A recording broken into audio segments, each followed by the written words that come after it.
So తమ్ముళ్ళు చూసింది కదా. సో చాలామంది కోపం రావచ్చు, వచ్చి కామెంట్ సెక్షన్లో వేసుకుంటారేమో, అరే అదేలా ఇదేలా అని. కానీ యాజ్ ఆఫ్ నౌ ఇప్పుడున్న సినారియో ప్రకారం, ఇప్పుడున్న సిచ్యువేషన్ ప్రకారం, ఇప్పుడున్న ఓటింగ్ ప్రకారం ఎగ్జాక్ట్లీ జరిగేది మాత్రం అదే.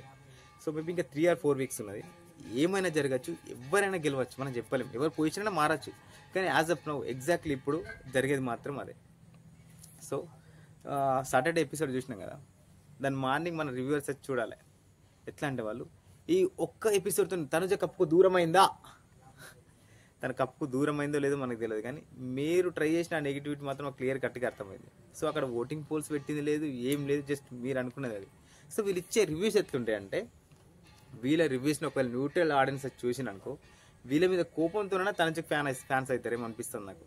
అరే ఏంద్ర ఒక అమ్మాయిని ఇంతమంది కలిసి టార్గెట్ చేస్తున్నాడు, ఆ ఇంటెన్షన్తోనైనా తనకు ఫ్యాన్ బేస్ ఇంకా అవుతారేమో అనిపిస్తుంది. ఇక్కడ తనుజని గెలిపించబోయేది వాళ్ళు వీళ్ళు ఇంకెవరు ఆడియన్స్ కానే కాదు, ఎవరంటే రివ్యూవర్సే. వాళ్ళు ఇంత బజ్ క్రియేట్ చేయకపోతే, వాళ్ళు ఇంత నెగిటివ్ చేయడానికి ట్రై చేయకపోతే అసలు ఇంత అందరి నోట్లు నానేది కాదు అసలు. సో కోర్ రీజన్ ఎవరు అన్నారా అంటే అది రివ్యూవర్సే. అది వీళ్ళు ఇచ్చే రివ్యూస్ ఎట్లుంటాయి అంటే, ఒక ప్రోమోని చూసి డైరెక్ట్ డిసైడ్ అయిపోతారు. అక్కడ ప్రోమోలు ఉన్నది ఒకటి ఉంటుంది, అక్కడ జరిగింది ఒకటి. ప్రోమోని చూసి డైరెక్ట్ ఒక స్టేట్మెంట్ ఇచ్చేస్తారు.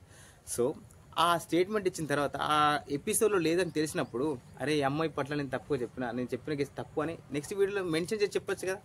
అట్లా అస్సలు చెప్పరు. మళ్ళీ ఒక పెద్ద రివ్యూవర్ ఏమన్నాడంటే, తనుజ ఆల్రెడీ టాప్లో ఉన్నది, తను సేఫ్గా ఆడుతుంది, ఎవరితో గొడవ పెట్టుకోదు, అసలు ఎందుకు తన సేఫ్గా ఆడడానికి ట్రై చేస్తుంది, తను ఎందుకు గొడవ పెట్టుకుంటుంది వేరేతో అన్నాడు. సో మార్నింగే ఇమ్మానుయల్తో గొడవ అయింది, కొన్ని రోజులకే కళ్యాణ్తో గొడవ అయింది. సో నువ్వు చేసిన అనలైజ్ ప్రకారం, నువ్వు చెప్పిన ప్రకారం తను సేఫ్గా ఆడాలి కదా, మరి వాళ్ళిద్దరితో ఎట్లా గొడవ పెట్టుకున్నది? అదే మీరు చేసిన అనలైజ్ ఒకటి, అక్కడ జరిగేది ఒకటి ఉంటుంది. అది నవ్వు వస్తుంది. ఇంకొకరు ఎట్లా అంటారంటే, వాళ్ళు ఇచ్చిన తర్వాత నీకు ఒక పాయింట్ నచ్చలేదు తన విషయంలో, ఏ కంటెస్టెంట్ విషయంలో అయినా కానీ నీకు ఒక పాయింట్ నచ్చలేదు అనుకుందాం, క్లియర్ కట్గా చెప్పాలి. ఈ పాయింట్లో నాకు నచ్చలేదు బై, ఇది నాకు నచ్చలేదు కథం, ఈ పాయింట్లో అయితే నాకు నచ్చలేదు అని వదిలేయాలి. కానీ మీరు చేసే ఓవర్ యాక్షన్ ఎట్లుంటుంది అంటే, అమ్మా నేను పక్కనుంటే నా చెంప కొట్టేవాడిని. మీరు ఎవరు అసలు వాళ్ళని కొట్టడానికి లేదు తిట్టడానికి? వాళ్ళ మీద రివ్యూ చేసుకుంటే బ్రతికే మీరు వాళ్ళని కొట్టే రైట్స్, తిట్టే రైట్స్ ఉన్నాయా? వాళ్ళ మీద రివ్యూ చేయకుండా మీరు బతకరు. వాళ్ళ మీదనే ఆధారపడి బతికే మీరు వాళ్ళని ఇష్టం వచ్చినట్టు అనే రైట్స్ మీకు ఎక్కడి? మళ్ళీ మీ తమ్ముళ్ళ నిబ్బ కళ్యాణ్, సెల్ఫిష్ ఇమ్మాన్యుయల్, వరస్ట్ తనుజ, ఇవన్నీ ఏంటిది? మళ్ళీ మీరు చెప్తారు కదా, నేను ఒక్క ఎపిసోడ్ని ఇంకొక ఎపిసోడ్ని కలిపి చూడా, ఏ ఎపిసోడ్కు ఆ ఎపిసోడ్కే చూస్తా అంటారు. నువ్వు అట్లా చూడొచ్చు ఒక రివ్యూవర్గా. ఒక కామన్ ఒక వ్యూవర్ వచ్చి చూసిండు అనుకో, మీరు పెట్టే తమ్ముళ్ళ వల్ల తన కింద ఏమని పెడుతుంది తెలుసా, ఒక కామెంట్ సెక్షన్లో, ఈరోజు మీకు ఇమ్మాన్యుయల్ ఎంతమంది సెల్ఫిష్ అనిపించింది, లైక్. ఈరోజు మీకు ఎంతమంది తనుజ వరస్ట్ అనిపించింది, లైక్. మీ ఇన్ఫ్లుయెన్స్ జనాల మీద ఎంత దారుణంగా ఉన్నదంటే, రేపటి రోజు ఎపిసోడ్ అంటే బిగ్ బాస్ మొత్తం అయిన తర్వాత కూడా వాళ్ళ పర్సనల్ అకౌంట్లో పోయి కింద కామెంట్లు, బ్యాడ్ కామెంట్ పెట్టే సిచ్యువేషన్కి తెచ్చిన విధంగా ఉన్నాయి. మీ అంతా ఇన్ఫ్లుయెన్స్ చేస్తున్నారు జనాలందరినీ. నీకు నచ్చకుంటే లేకుంటే ఏదైనా దాన్ని క్లియర్ కట్గా చెప్పొచ్చు, మరీ ఇంత వరస్ట్గా చెప్పాల్సిన అవసరం లేదు. నువ్వు అంటావు మళ్ళీ నేను ఒక రివ్యూర్ని, తనని ఈ ఎపిసోడ్లో చూసినా మళ్ళీ రేపు మంచి జరిగితే మంచి చెప్తా అంట. నువ్వు అట్లా చెప్పొచ్చేమో, అందరు నీ విధంగా ఆలోచించారు కదా. వాళ్ళు ఫస్ట్ నువ్వు ఏదైతే చెప్పినావు అదే మైండ్లో ఉంచుకుంటారు. సో నువ్వు ఇక్కడ మెయిన్ ఇన్ఫ్లుయెన్స్ చేస్తున్నావు, ఒకరిని ఇన్ఫ్లుయెన్స్ చేస్తున్నావు అంటే నీకు వాడే పదాలు, నువ్వు చెప్పే విధానం ఎట్లుండాలి. ఇష్టం వచ్చినట్టు నీ తమ్ముళ్ళ పెట్టి ఇష్టం వచ్చినట్టు ఒక బ్లేమ్ చేసే రైట్ ఎవరున్నది? పాపం వాళ్ళు ఇంకా నార్మల్గా ఇట్లా రాలేదు. వాళ్ళ లైఫ్ స్టైల్ మొన్న వింటే ఒక్కొక్కరు ఏడుపచ్చింది. ఎంతెంతో కష్టపడి వాళ్ళ అమ్మ నాన్నలు ఎంతెంతో కష్టపడి ఎంతెంతో చేసి వాళ్ళని ఒక్కొక్క పొజిషన్కి ఇక్కడ తెచ్చింది కదా. వాళ్ళు ఇంకెంతో కష్టపడి వచ్చింది కదా. వాళ్ళు ఇంకా మనకు ఒక సాధారణ ప్రజలు, సాధారణ జనమే. వాళ్ళని అట్లా ట్రీట్ చేయొచ్చు కదా. నీకు ఇష్టం వచ్చినట్టు అన్నుడు, నీకు ఇష్టం వచ్చినట్టు చేసుడు, నీకు ఇష్టం వచ్చినట్టు తమ్ముళ్ళు పెడితే అక్కడ ఎందుకు వాళ్ళని అంతా నెగిటివ్ చేయడానికి మీకు రైట్స్ ఎక్కడే? అసలు మీరు వాళ్ళ మీద రివ్యూస్ ఇచ్చుకుంటే బతికేటోళ్ళే కదా. వాళ్ళు ఇంకొక మనలో ఒక సాధారణ జనమే కదా. నీకు ఎంత కోపం ఉన్న మాత్రం మరీ అంత దిగజారి చెప్పాలా రివ్యూస్ అనేవి? ఫస్ట్ మీరు రివ్యూ ఇచ్చే విధానం మార్చుకోండి. నీకు నచ్చలేదంటే సింపుల్గా చెప్పచ్చు, గట్టిగా నొక్కి చెప్పు. కావాలంటే ఈ పాయింట్ నాకు నచ్చలేదు అంత చేస్తే అయిపోతుంది కదా. ఓవర్ యాక్షన్ చేసి మరీ ఎక్కువ అడిషనల్ చేసి చెప్పాల్సిన అవసరం మీకేముంది అని అడుగుతున్నాను నేను. నెక్స్ట్ ఇమ్మాన్యుయల్ కానీ తనుజకు నిన్న ఇష్యూ జరిగింది కదా. మెయిన్ వీళ్ళు మిస్అండర్స్టాండింగ్ ఎక్కడి నుంచి స్టార్ట్ అయిందంటే, ఒక ఎపిసోడ్లో ఒక టాస్క్లా and Ramu Rathod and Emmanuel ఇద్దరు మిగులుతారు. సో ఇద్దరిలో ఒకరిని చూస్ చేసుకునే అధికారం తనుజకి కొందరికి ఉంటుంది. సో అక్కడ తనుజ ఇమ్మాన్యుయల్ అడుగుతుంది. అడిగిన తర్వాత అప్పుడు ఇమ్మాన్యుయల్ అంటాడు, అంటే అప్పుడు ఆ ఇమ్మాన్యుయల్ తను నీ ఇష్టం అనే సెన్స్లో అంటాడా లేకుంటే రామరత్నం సెలెక్ట్ చేసే సెన్స్లో అంటాడా అర్థం కాదు. కాకపోతే అక్కడ తనుజ ఏమనుకుంటుంది అంటే, రాము రాథోడ్ని సెలెక్ట్ చేయన్నాడు అనుకుని రాము రాథోడ్ని సెలెక్ట్ చేసుకుంటాడు. అప్పుడు ఇమాన్యుల్ హర్ట్ అవుతారు దానికి. అరే ఇంత క్లోజ్ ఉన్న నేను నన్ను కాకుండా రాము రాథోడ్ని ఎట్లా సెలెక్ట్ చేసుకుంటుంది అని. సో అది మనసులో పెట్టుకొని ఒక నామినేషన్ వచ్చినప్పుడు కళ్యాణ్ వచ్చి అడుగుతాడు ఇమాన్యుల్ తనుజ నామినేషన్ చేస్తాను నాకు పాయింట్స్ ఉన్నసరికి ఆ చిట్టి ఏం చేస్తాడు కళ్యాణ్కి ఇస్తాడు. సో కళ్యాణ్ ఆ రోజు తనుజని కాకుండా వేరే వాళ్ళు నామినేట్ చేస్తారు, సంజన ఎవరు నామినేట్ చేసిన తర్వాత అప్పుడు దానికి ఇమాన్యుల్ ఫీల్ అవుతాడు. అరే నువ్వు తనుజని నామినేషన్ చేస్తాను కదా, దానికోసం నీకు చిట్టి ఇచ్చిన, నువ్వు ఇప్పటిప్పుడు మార్చి నువ్వు వేరే వాళ్ళని ఎట్లా నామినేషన్ చేస్తావని ఎవరు ఇమాన్యుల్ గట్టిగా అరుస్తాడు కళ్యాణ్ మీద. అప్పుడు తనుజ షాక్, అమ్మా ఇంత నా క్లోజ్ ఉన్న వ్యక్తి నన్ను నామినేట్ చేయమని తనకు చిట్టి ఇవ్వడం, పైగా తను నామినేట్ చేయకుండా తనపై సీరియస్ అవ్వడం ఏంటని ఫుల్ షాక్ అవుతాడు. అప్పటి నుంచి కథం వాళ్ళ మధ్యలో దూరం పెరిగిపోతుంది.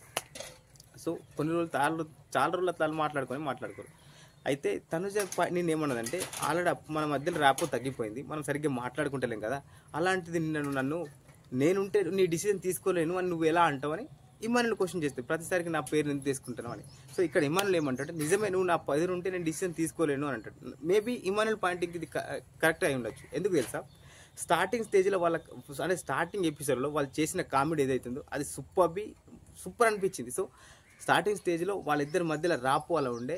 సో మనం ఎవరితోనైతే అంత క్లోజ్ అనుకుంటామో, ఎవరితోనైతే మరీ అంత ఎఫెక్షన్ పెట్టుకుంటామో వాళ్ళతో మాత్రమే అదంతా బాగా పండుతుంది. సో ఇమాన్యుల్ నిజంగానే ఎఫెక్షన్ చాలా క్లోజ్ అయ్యిండేమో రిలేటివ్, అంటే మొత్తం మీద తనకు బాగా క్లోజ్ అయ్యిండు స్టార్టింగ్ స్టేజ్లో.